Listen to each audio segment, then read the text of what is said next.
It's nice to see you separate to a small island like a nation and live somewhere like Peric, the paragon of niceness. The whole movie is a battle between his niceness and everything else, like seriousness, hardworking, and specialty.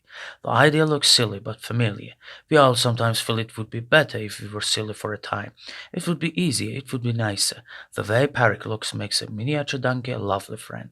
Martin McDonough puts that battle in the texture of a friendship. It's his artistry, he avoids philosophy and let us follow just a friendship. However, what we see on the screen is a bloody battle between sanity and insanity.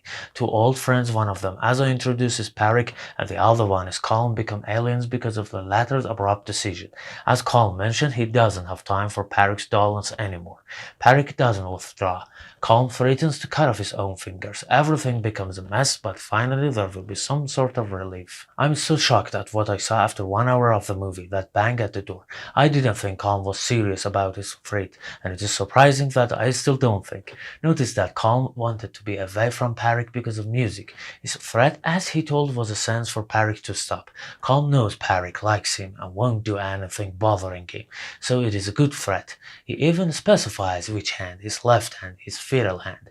All was to impress Peric. Wasn't serious. If he really decided to cut off fingers, how would he be another Mozart as he longed for? At first, this seems a contradiction, but I have an explanation which perhaps convinces you. Colm at first wanted to be alone to focus on his music, hoping for a brilliant career. Therefore, he asked Peric to be away.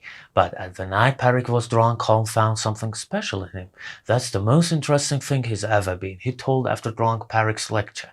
Clearly, Peric has impressed Colm with his words. He sincerely defended being nice against being remembered. Now Colm is sure to cut off his finger because he has to take his promise to Peric seriously, otherwise it will be considered an indifference. An indifference between old friends is considered insult. Colm's self-mutilation is an emblem of friendship. In fact, he sacrifices the music for friendship. It's kind of loyalty to the words which one said to his dearest. If I were Martin McDonough, I'd end the movie when four fingers were cut. The narrative completes here, and with a new sense of friendship, two friends can become close again. The perfect song of Banshees of Inisherin has been born, which is the last song by Colm. And at the end, imagine a scene Colm is listening to this song playing by one of his pupils, and Peric hesitantly joins. There is no need to define a new Peric who lies easily to a stranger about his father's death, which is a counterpoint to his enduring niceness. Why and how does Peric change? His change is even more unbelievable than Colm's. Then his donkey dies with one of Colm's fat fingers, and in retaliation he burns Colm's house. It's a little bit disappointing to see such a simple story is deformed. Finally, there is magic of performances. I can choose between Colin, Brendan, and Carrie, or even Barry. They were stunning, playing at their best.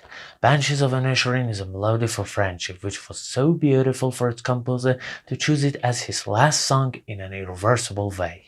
Thanks for watching, and please subscribe to help me improve my channel.